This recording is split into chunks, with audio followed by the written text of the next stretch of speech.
mengenal sifat alamiah kita sendiri. Mudah-mudahan topik ini bermanfaat.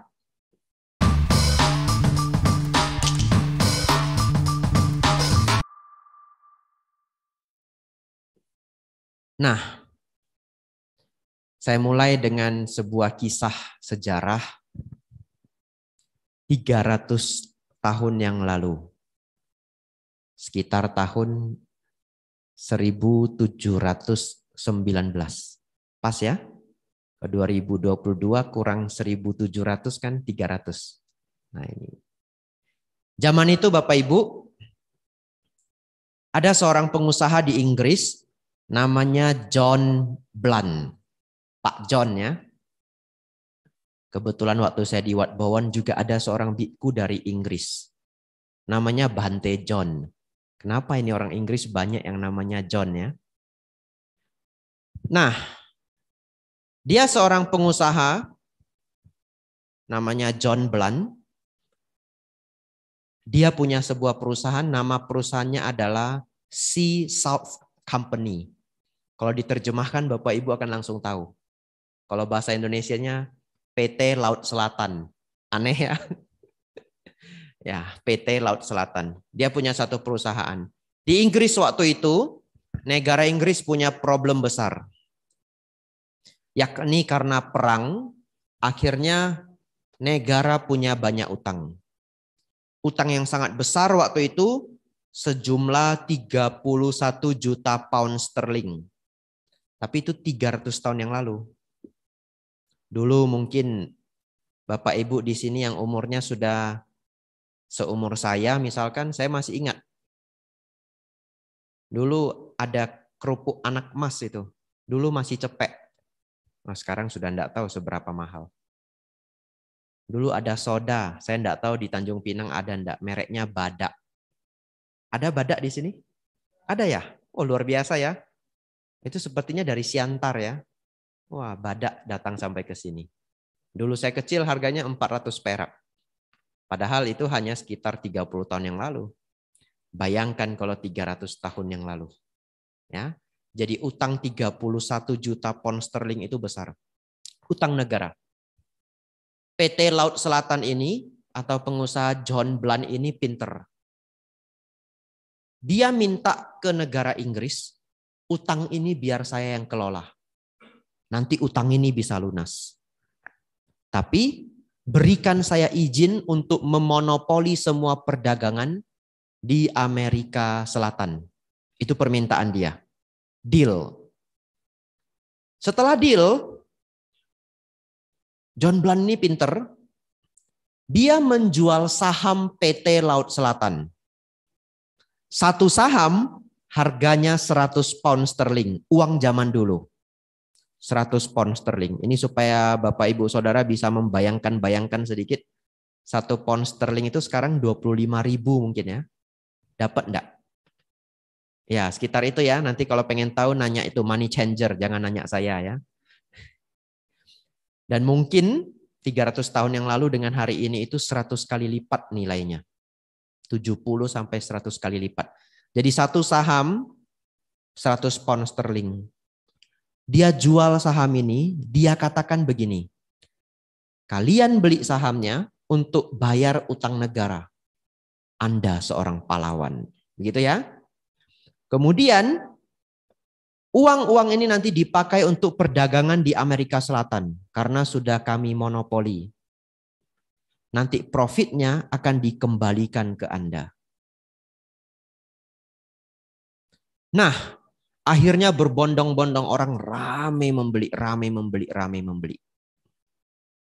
Dan dalam waktu yang sangat singkat, harga saham itu naik. Yang tadi 100 pound sterling, jadi 200 pound sterling, jadi 300 pound sterling.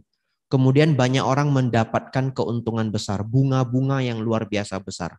Banyak sekali orang yang tiba-tiba menjadi kaya raya. Bahkan ada seorang pelayan tiba-tiba menjadi kaya. Lalu kalau zaman Inggris kuno itu mereka senang melihat teater. Dan ketika teater dia duduk di atas, bosnya duduk di bawah. Artinya dalam sekejap dia jadi lebih kaya dari bosnya. Kalau pernah lihat itu ya, film-film Inggris kuno. Kan yang kaya-kaya duduk di atas. Nanti nonton teaternya pakai teropong, begitu ya. Nah, mungkin kalau kita buat ceramah dhamma di lapangan sepak bola yang duduk di ujung ini, dengarnya pakai teropong. Bapak Ibu Saudara, dalam waktu sangat singkat semua orang berbondong-bondong untuk membeli saham itu. Padahal sebenarnya mereka semua tertipu. Si John Blunt ini bandel dia. Bandel dan licik. Dia sebenarnya hanya muter. Ngambil orang yang pertama, ngambil uang orang terakhir, ngasih ke uang orang pertama. Kalau di Indonesia ini namanya money game. Waktu saya kecil ada namanya BMA. Lalu yang akhir-akhir ini, waduh, binary option, rumit. Semakin hari semakin rumit. Kalau zaman dulu masih nggak rumit. Nitip 1 juta, minggu depan jadi 1,4 juta. Misalkan begitu ya. Tapi itu setiap zaman ada. Permainan ini, money game ini, bahasa ekonominya adalah Ponzi.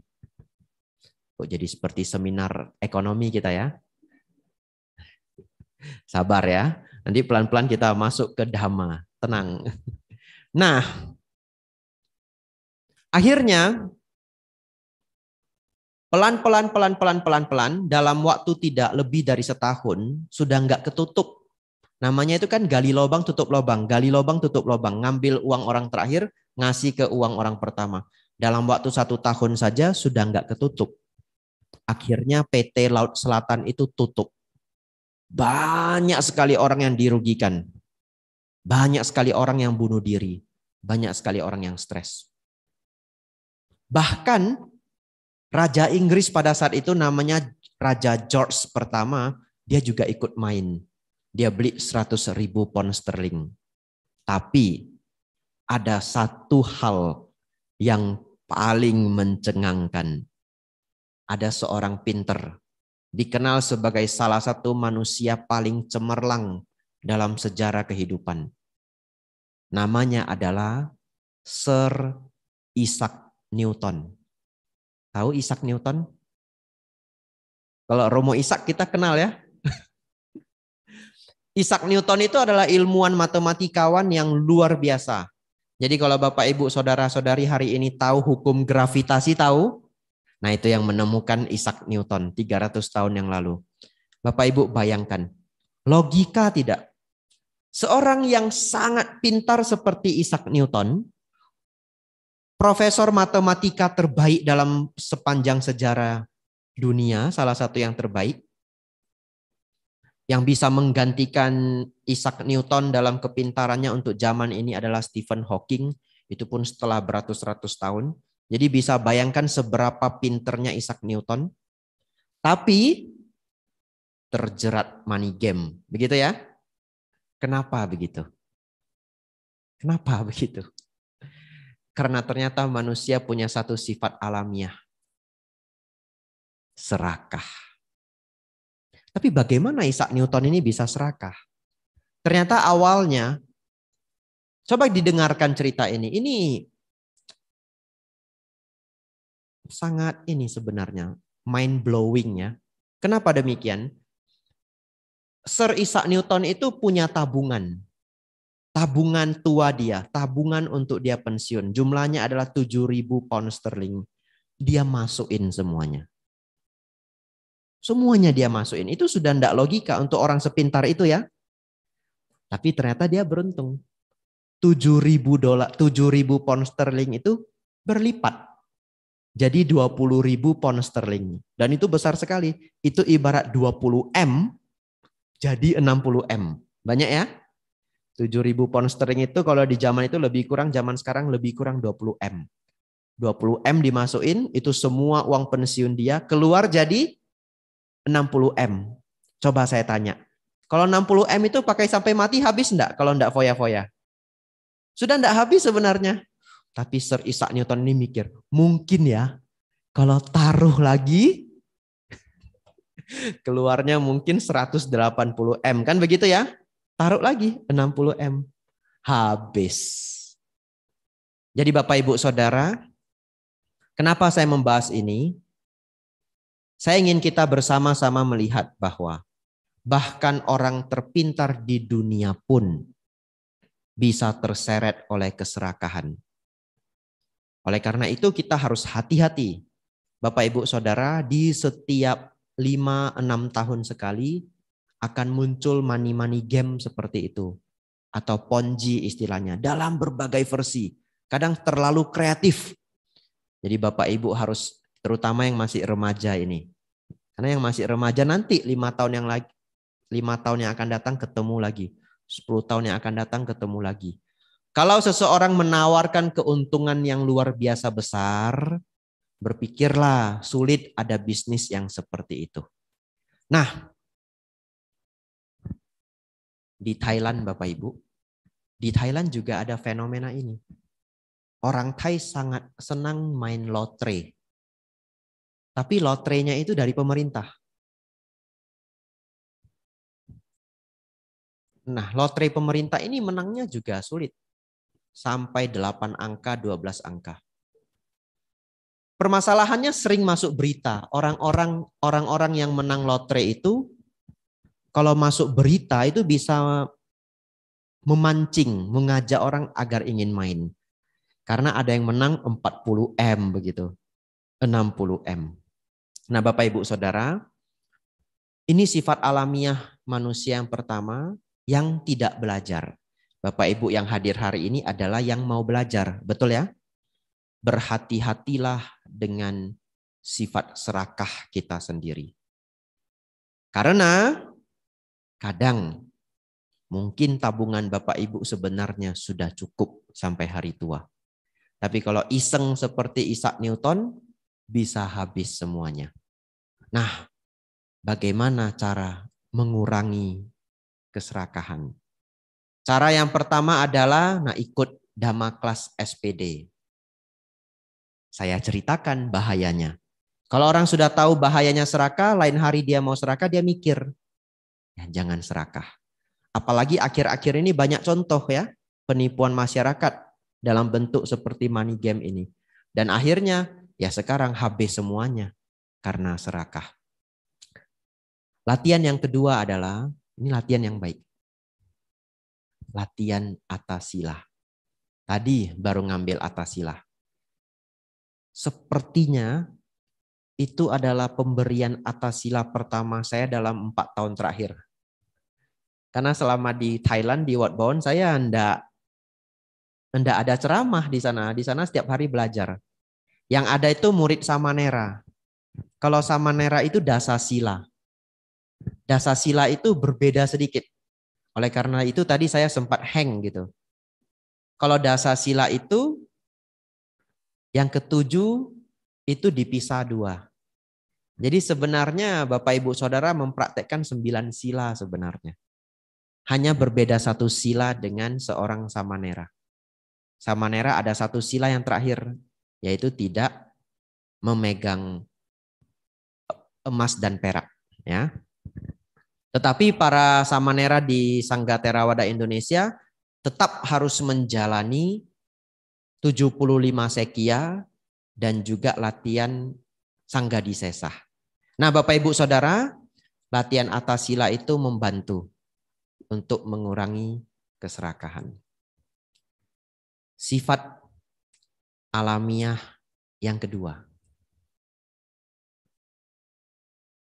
yaitu sifat kemarahan. Ya, setiap orang bisa marah.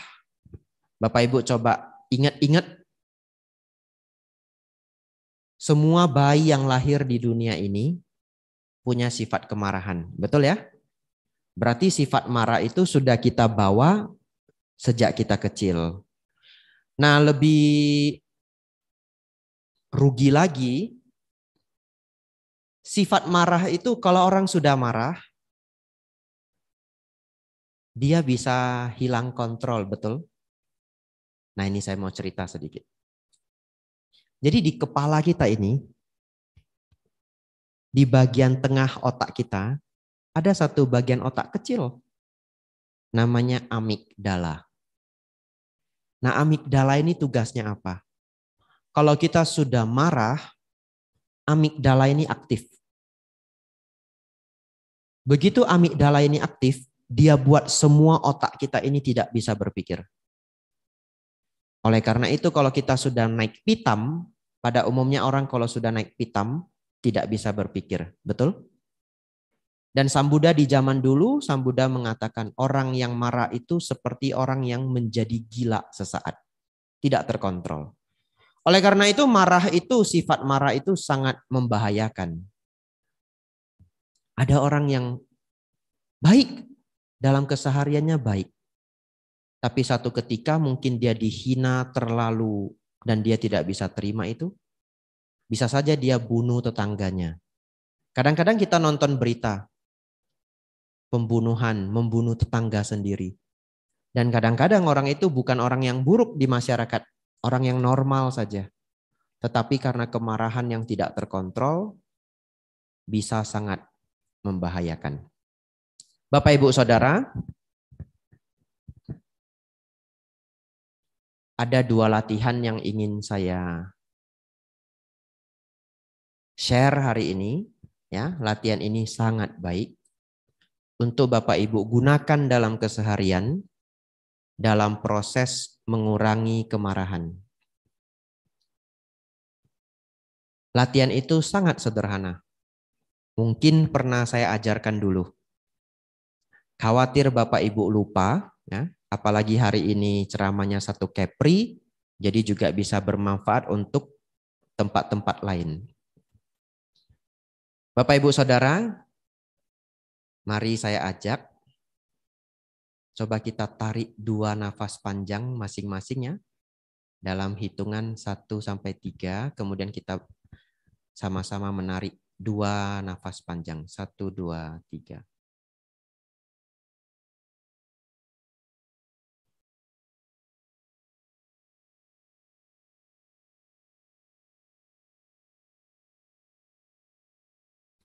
Bapak Ibu Saudara, latihan nafas ini sangat sederhana, bukan sebuah meditasi setengah jam atau meditasi 1 jam. 2 nafas, 3 nafas. Tapi Bapak Ibu bisa melihat tubuh kita langsung menjadi rileks. Nah, bagaimana kita agar bisa menggunakan ini tepat sebelum kita marah?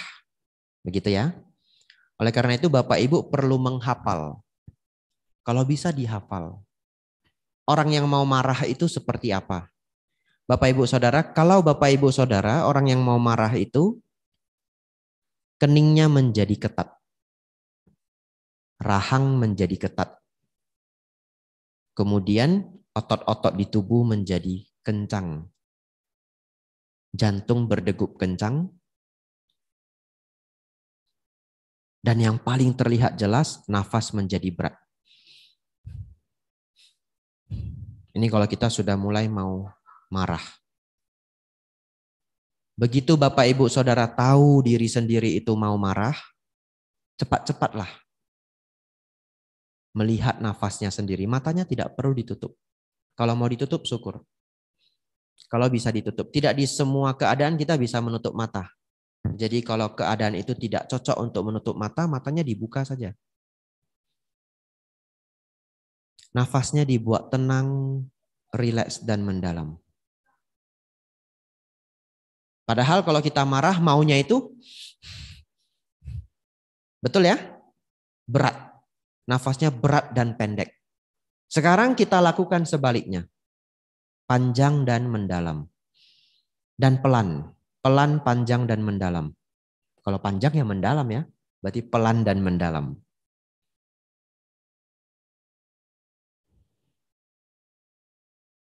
Dua, tiga, 4 nafas. Jangan membiarkan nafasnya itu seperti ini. Setiap kali Bapak Ibu kesal atau marah. Kenapa? Itu satu-satunya yang bisa Bapak Ibu kontrol. Kalau yang lainnya semua tidak bisa dikontrol. Jantung berdegup kencang. Ada yang bisa kontrol jantung? Kalau ada Sakti Mandraguna ya. Kemudian ini otot ini menjadi ketat, rahang menjadi kencang. Kita tidak bisa kontrol. Satu-satunya yang bisa kita kontrol adalah nafas ini. Nafas yang tenang dan mendalam. Bapak Ibu Saudara mungkin tidak tahu seberapa efektifnya ini.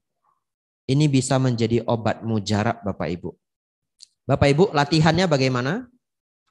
Tolong dilatih setiap kali Bapak Ibu menunggu. Ya, setiap kali Bapak Ibu menunggu. Kalau berkendara, setiap kali lampu merah, setiap kali ketemu lampu merah, nafas yang tenang dan mendalam. Bapak Ibu pergi ke pasar, harus ngantri kadang kalau beli sarapan, ngantrinya 5-6 orang ya. Kita urutan ke-7, relax. Tarik nafas. Setiap kita diminta menunggu, itu momen yang indah. Kita punya sedikit kesempatan untuk berlatih nafas yang rileks ini. Kalau dulu Bapak Ibu, ada orang ya, begitu, tunggu sebentar ya Pak. Begitu ya, tunggu sebentar Pak. Bapak Ibu yang sudah ikut SPD, kelas Dhamma hari ini, begitu, Bu, Pak, tunggu sebentar ya. Iya. Senyum. Aneh ya? Nah itu luar biasa. Wah, orangnya heran ini. Wah, disuruh tunggu dia enggak apa-apa gitu. Bahkan kadang penjual itu saking sungkannya minta kita menunggu, minta maaf dulu, betul? Maaf ya Pak, maaf Bu ya. Ini agak lama menunggu sebentar. Kenapa dia minta maaf? Karena dia tahu banyak orang yang kesal kalau diminta menunggu. Bahkan ada orang yang itu sedih kalau menurut saya. Kenapa sedih? Dia punya prinsip hidup. Saya paling benci menunggu. Betul ya? Ada orang berprinsip seperti itu. Jadi kalau Bapak Ibu Saudara punya prinsip seperti itu, berhati-hatilah. Itu prinsip yang Bapak Ibu pakai itu dulu diambil dari sinetron mungkin. Ya. Dulu saya pertama kali dengar kalimat itu, saya paling benci menunggu, itu dari film Mafia Hong Kong. Dan yang ngomongnya itu mafia. Jadi Bapak Ibu tiru itu karakter-karakter orang buruk itu. Saya paling benci menunggu. Masalahnya, Bapak Ibu kalau benci menunggu rugi. Yang namanya hidup ya pasti menunggu, betul ya? Sehebat apapun Bapak Ibu, kalau mau dari Tanjung Pinang terbang ke Jakarta nunggu pesawat enggak? Nunggu. Saya paling benci menunggu. Juga itu pesawatnya nggak bisa dicepetin, nggak bisa. Sudah nunggu 2 jam. Pak, nggak ada Pak, nggak ada Bu kadang. Delaynya juga nggak lapor ya. Kadang tiba-tiba muncul di schedule itu. Loh, kok sudah nambah 1 jam gitu. Tapi Bapak Ibu kalau sudah bisa latihan yang sederhana ini, setiap kali menunggu apa saja, ambil itu menjadi kesempatan untuk menikmati nafas yang indah ini. Sangat membahagiakan, sangat membahagiakan. 1 menit, 2 menit. Kalau zaman sekarang orang begitu diminta menunggu, keluarkan apa? Handphone. Bapak Ibu boleh keluarkan handphone, bukan tidak boleh. Tapi latihannya nafas dulu. Jadi begitu mau menunggu, nikmati nafas dulu. Barangkali 40 detik, barangkali 1 menit. Setelah itu silahkan. Mau melihat handphone silahkan. Saya juga tidak meminta Bapak Ibu setiap beli mie pangsit meditasi dulu 5 menit. Enggak ya. Setiap beli nasi uduk, nasi lemak, nunggu 10 menit. Meditasi dulu. Juga tidak. Tapi latihanlah setiap kali memulai menunggu. Kalau orang lain itu langsung kesal ya. Kalau orang lain langsung cuana kok etan kok gitu ya. Aduh kesal harus menunggu, capek ini harus nunggu lagi. Bapak Ibu begitu dengar menunggu, menyenangkan. Itu latihan awal, latihan yang sangat awal. Dipraktekkan kalau menunggu toilet, menunggu sarapan dan yang lainnya. Nanti kita kembangkan menjadi hal yang lebih baik. Bapak Ibu Saudara, selain itu boleh juga Bapak Ibu malam sebelum tidur. Setiap malam sebelum tidur, ini. Dilihat napas masuk, nafas keluar. Pelan dan mendalam. Pelan dan mendalam. Niat Bapak Ibu juga bukan anapanasati. Walaupun tanpa disadari itu adalah meditasi nafas. Tapi tidak, niatnya itu adalah membiasakan diri ini ada dalam ketenangan. Sehingga nanti kalau Bapak Ibu teringat atau tahu sadar mau marah, Bapak Ibu bisa langsung akses nafas yang rileks ini. Kalau tidak dilatih, ketika mau diakses itu tidak akan berguna. Segala sesuatu itu hidup di dunia ini dilatih. Naik sepeda harus dilatih, naik sepeda motor harus dilatih, semuanya harus dilatih. Anak-anak kecil itu kalau jalan itu juga dilatih. Nah Bapak Ibu Saudara, Bante nanti kalau lihat nafas masuk, keluar, yang pelan dan mendalam. Kalau ketiduran bagaimana? Ya memang dari tadi niatnya mau tidur, kan begitu ya? Kalau ketiduran ya tidur. Makanya tadi saya katakan kita juga tidak sedang bermeditasi nafas. Kita hanya berusaha melatih diri dekat dengan nafas yang rileks itu. Kalau ketiduran ya bagus. Banyak orang susah tidur, begitu ya? Lihat nafas masuk, nafas keluar. Ketiduran bagus. Pagi bangun, kalau ingat, kalau Bapak Ibu ini yang hadir di sini besok sanggup untuk ingat, ini luar biasa. Ingat, hal pertama yang dilakukan apa? Nafas yang rileks dan mendalam. Bapak Ibu mungkin tidak percaya, ada seorang di Amerika, namanya adalah Brother Tan, dia orang Malaysia. Dia sembuh dari depresi ringan hanya melakukan aktivitas ini. Dan akhirnya lepas dari obat. Jadi Bapak Ibu tidak tahu seberapa powerful, seberapa luar biasanya membiasakan diri menikmati nafas yang rileks ini setiap Bapak Ibu ada kesempatan. Nah, nanti itu PR Bapak Ibu dilatih selanjutnya. Yang kedua, bagaimana Bante agar kita bisa mengurangi kemarahan. Sadarlah bahwa hidup di dunia ini 100 orang ada 100 corak. Ya begitu ya. Sifat manusia itu memang beragam-ragam. Jadi Bapak Ibu Saudara di masyarakat ketemu orang yang sifatnya berbeda, kadang membuat kesal, kadang kok tidak sesuai dengan maunya kita. Lah itulah dunia. Dunia itu punya banyak macam manusia, manusia punya banyak macam karakter. Apalagi tadi kita baru belajar karakter yang pertama apa? Serakah ya. Jadi kita sedang hidup dengan orang-orang yang juga punya keserakahan, orang-orang yang juga punya kemarahan. Jadi direnungkan seperti itu membantu kita tidak gampang kesal di masyarakat. Nah Bapak Ibu Saudara, yang selanjutnya. Hanya 4. Nanti kita masuk tanya jawab. Ya. Yang pertama keserakahan, yang kedua kemarahan. Itu sifat alamiah manusia. Yang ketiga, ini yang agak baik. Bukan yang agak baik, ini yang baik. Tapi nanti berhubungan ke yang nomor 4. Manusia Bapak Ibu punya satu kemampuan khusus. Kemampuan khusus ini namanya empati. Pernah dengar empati? Pernah dengar ya? Apa itu empati sebenarnya? Empati itu adalah kemampuan seseorang merasakan kira-kira apa yang sedang dirasakan oleh orang lain. Ada satu orang pria di Amerika, dia mengalami kerusakan otak, terus dia tidak bisa empati. Nggak ada empati dalam dirinya. Lalu apa yang terjadi? Setiap kali dia beli kopi di kafe, dia tidak pernah mengucapkan terima kasih. Loh kenapa? Karena ternyata kalau kita ngucap terima kasih, kita melihat mimik wajah orang yang mendengar ucapan itu seneng, gitu ya. Kita ikut seneng. Jadi kita tahu, oh ngucap terima kasih itu ada manfaatnya. Manfaatnya adalah menyenangkan hati orang yang sudah membantu kita. Atau orang yang sudah melayani kita. Karena dia tidak ngerti, dia lihat wajah orang itu pun dia nggak ada pemahaman apapun, dia nggak pernah mau untuk ngucap terima kasih. Akhirnya pelan-pelan otaknya itu diterapi. Mereka berikan gelombang elektromagnetik dan sebagainya. Pelan-pelan bagian yang mengatur empati itu mulai bangkit. Dan akhirnya setelah berbulan-bulan terapi, untuk pertama kali ketika dia beli kopi, dia ucapkan apa?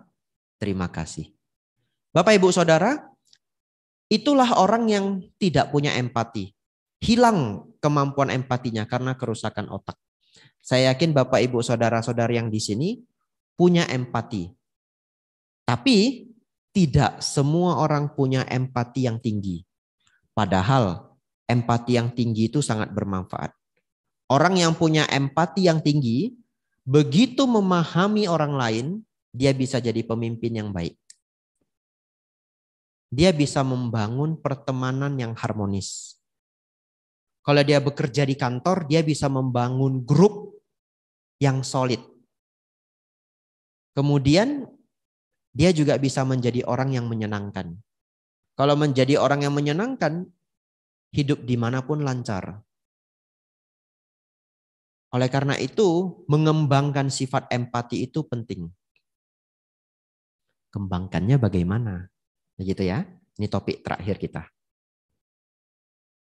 Sebelum mengembangkan, saya mau cerita penghambat. Jadi tadi saya sudah ceritakan bahwa semua orang yang hadir di sini itu punya empati. Tapi ada satu problem dalam diri manusia yang menjadikan kemampuan empati itu menjadi menurun atau menjadi netral begitu. Yang membuat manusia kehilangan kemampuan empatinya adalah sifat narsisme, sifat ego, atau sifat self-centered. Berpikir bahwa dirinya sendiri lebih penting, dirinya sendiri lebih menarik. Tapi permasalahannya lagi, semua orang yang ada di bumi ini kecuali seorang arahat itu punya sifat narsis ini. Hanya banyak atau sedikit, begitu ya. Semakin banyak sifat narsisnya, semakin rendah empatinya. Nah, sifat narsis itu apa? Seperti tadi saya ulangi, saya yang lebih penting, saya yang lebih pinter, saya yang lebih ganteng, sebenarnya ini saya, sebenarnya ini saya. Bahkan kalau ada orang yang hadir di sini, setelah mendengar kelas Dhamma hari ini nanti pulang dia ngomong ke temannya, saya loh sebenarnya yang narsisnya sedikit. Itu juga narsis ya. Saya loh sebenarnya yang egonya sedikit. Jadi tadi diceritakan Bante itu ada orang narsisnya banyak, ada orang egonya banyak, ada orang egonya sedikit. Itu saya yang egonya sedikit. Oh, Bante bisa paham. Nah, itu mungkin yang narsisnya banyak, begitu ya. Nah, orang yang narsisnya banyak, egonya banyak, kasihan. Dia kehilangan satu kekuatan hebat yang dimiliki oleh seorang manusia. Kemampuan empatinya menurun. Akhirnya karena dia terlalu berpikir hanya mengenai dirinya, dia bisa muncul beberapa efek samping. Efek sampingnya seperti yang tadi, dia jadi sulit memimpin orang lain, dia sulit membangun grup yang harmonis. Kenapa? Karena semua-semua mau saya. Semua-semua mau saya. Bahkan orang lain itu dimanfaatkan. Dimanfaatkan agar demi saya gitu. Segala sesuatu demi saya. Nah, pada akhirnya bahkan dia bisa menyebabkan dia tidak disukai banyak orang. Kalau sudah tidak disukai banyak orang, efek sampingnya lebih besar lagi. Kalau bekerja dia juga sulit naik pangkat. Di kantor tidak nyaman. Kalau dia menjadi pimpinan tidak ada orang yang mau mendengarkan. Kalau dia dagang, wah bisa ndak laku. Itu bahaya dari narsis. Terlebih kalau kita cerita Dhamma, nanti itu adalah kotoran batin yang menyebabkan kesombongan, merendahkan orang lain. Bapak, Ibu, Saudara, oleh karena itu kita harus belajar mengurangi sifat ini. Sifat bahwa diri kita yang lebih penting, diri kita yang lebih utama, diri kita yang lebih pinter, diri kita yang tadi itu semua. Diri kita yang lebih tidak narsis gitu ya. Narsisme itu, ego itu kita turunkan. Turunkannya bagaimana? Bapak, Ibu, Saudara harus mulai bisa melihat bahwa tidak hanya kita yang paling penting. Begitu ya. Orang lain di depan kita jugalah penting. Orang lain di depan kita itu jugalah unik. Orang yang ada di sekitar kita juga spesial. Kalau Bapak Ibu bisa melakukan itu, setiap orang yang hadir ini spesial. Karena setiap orang punya pengalaman-pengalaman baiknya sendiri, betul ya? Jadi Bapak Ibu Saudara, saya datang kemari, saya melihat Bapak Ibu semua itu spesial. Bapak Ibu semua spesial. Nah, Dengan melihat orang lain itu spesial, luar biasa. Narsisme, ego, self-centered dari diri kita menurun. Tanpa Bapak Ibu sadari, sifat iri hati Bapak Ibu menurun. Tanpa Bapak Ibu sadari, sifat empati tadi meningkat. Pelan-pelan Bapak Ibu jadi orang yang disenangi banyak orang. Dan luar biasanya Bapak Ibu jadi orang bahagia. Loh, kenapa jadi orang bahagia? Karena dunia ini Bapak Ibu di atas langit ada langit, di balik gunung ada gunung. Kalau Bapak Ibu selalu berpikir saya, tidak bisa melihat kesuksesan orang lain. Sedangkan di dunia ini zaman sekarang semua orang lebih sukses dari kita. Apalagi kalau di Instagram. Begitu ya. Bapak Ibu kalau buka Instagram, Facebook, orang itu hanya post apa yang bagus. Kalau jalan-jalan ke Jepang, post. Dengan pasangan hidupnya ketika romantis, post. Tapi ketika berantem kan enggak post gitu. Betul ya? Lalu akhirnya Bapak Ibu bisa berpikir, aduh, kenapa orang lain hidupnya sebahagia itu tidak seperti saya, hidup saya kelam. Tidak. Setiap orang juga ada suka dukanya dalam kehidupan. Hanya kalau yang dia post, itu yang bagus-bagus saja. Nah Bapak Ibu Saudara, kalau punya sifat iri hati, sifat narsisme tadi, selalu melihat orang lain lebih sukses, dan dia mendapatkan penderitaan, waduh kasihan sekali. Makanya saya selalu menghimbau orang yang punya sifat iri hati adalah orang yang paling sedih di dunia. Yang pertama, dia tidak bisa belajar dengan orang lain. Melihat orang yang lebih sukses sebagai musuh. Bagaimana bisa berkembang? Kalau orang tidak ada iri hatinya, begitu melihat orang lain yang lebih sukses, dia mau belajar. Betul ya? Karena dia tidak ada irinya. Kalau irinya sudah hilang, maka berkembanglah kualitas batin yang disebut mudita. Betul ya? Mudita itu adalah bisa senang melihat orang lain senang. Bapak Ibu kalau bisa senang melihat orang lain senang, manfaatnya besar. Minimal 2. 1, bahagia di mana saja. Melihat orang lain lebih bahagia, kita ikut bahagia. Jadi kita dapat bahagia yang gratis. Kemana-mana bahagia. Gratis. Lihat Romo Ishak, datang anaknya, bercanda-canda. Wah, bagus ya. Senang. Lihat umat datang begini, penuh sukacita, ikut senang. Yang kedua, Bapak Ibu jadi orang yang bisa belajar dengan siapapun. Dan akhirnya menjadi lebih banyak pengetahuan. Bapak Ibu Saudara, tadi kita cerita narsisme. Narsisme seseorang yang sudah menurun, apalagi dibantu dari meditasi. Ya. Besok saya akan spesifik banyak cerita meditasi. Jadi hari ini permulaannya. Saya cerita problem-problem dalam hati kita. Ada kemarahan, ada keserakahan, ada iri hati, ada narsisme, ada ego. Ya. Besok kita belajar cara meditasi mengatasi hal-hal ini dan mengembangkan kebahagiaan. Nah, Bapak Ibu Saudara, apa hadiah terbesar kalau Bapak Ibu sudah bisa mengembangkan keirihatian menurun, ego menurun, narsisme menurun, empati meningkat, Bapak Ibu mendapatkan satu kemampuan. Ini adalah kemampuan orang hebat. Saya pergi kemana-mana, saya selalu mengamati orang-orang hebat. Orang hebat adalah orang yang sukses di bidangnya masing-masing. Ada satu ciri khas, bukan hanya saya. Ada satu Bhante senior yang juga cerita ke saya mengenai hal ini.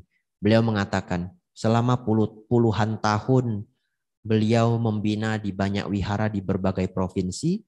Beliau melihat bahwa orang-orang yang sangat sukses itu punya satu ciri khas. Orang-orang yang sangat sukses itu ciri khasnya adalah mereka pendengar yang baik. Pendengar yang baik. Kalau orang lain bicara, mereka dengarkan dengan begitu seksama. Kenapa bisa demikian? Karena mereka sudah tidak perlu membuktikan apa-apa kepada orang lain. Kalau orang yang masih ingin membuktikan bahwa dia hebat, dia pinter, maunya ngomong. Betul ya? Bapak Ibu pasti pernah merasakan, karena saya juga pernah merasakan. Kadang orang lain ngomong belum selesai, kita sudah mau ngomong. Begitu ya?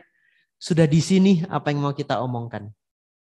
Itu artinya ketika orang lain ngomong, kita tidak mendengarkan sepenuh hati.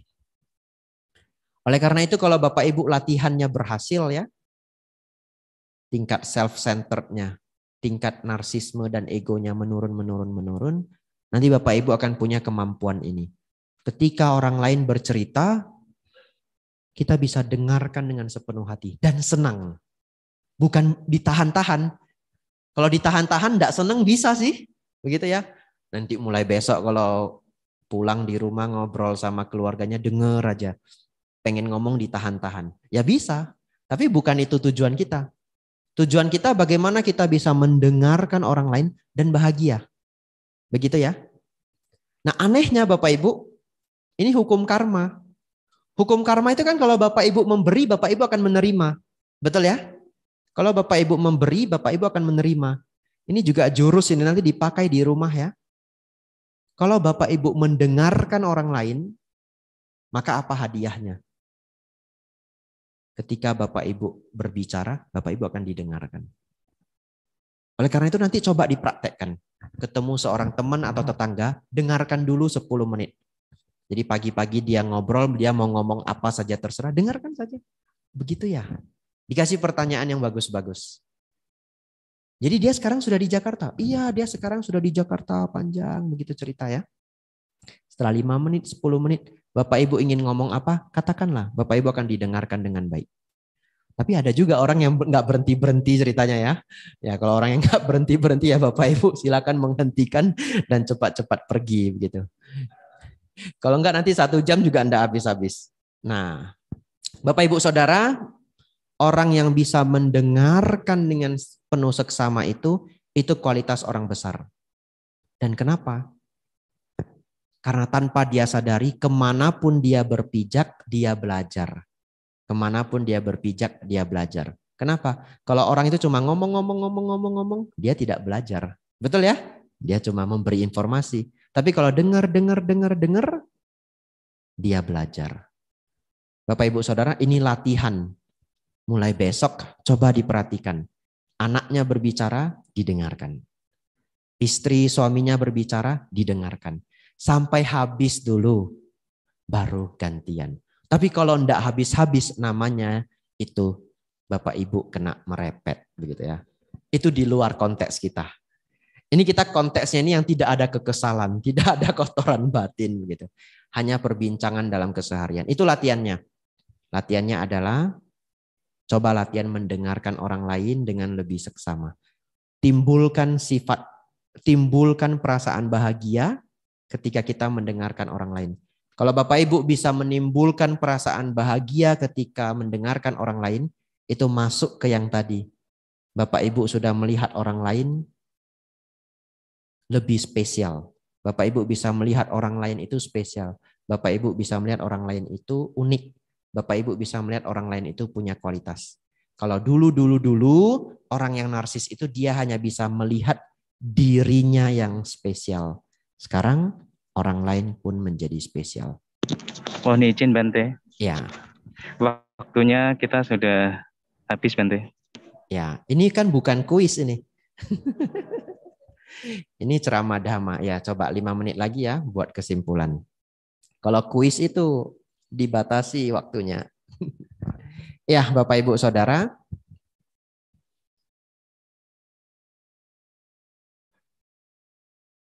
Nah, dengan berkurangnya ego tadi itu, Bapak Ibu mendapatkan banyak sekali manfaat. Nanti semua latihan ini akan menjadi sinkron. Saya buat kesimpulan agar tidak lupa, mulai besok Bapak Ibu latihan nafas yang rileks setiap kali menunggu. Ya. Kemudian belajar untuk melihat orang lain itu juga memiliki kualitas siapapun orang itu, belajar mendengarkan mereka dengan baik.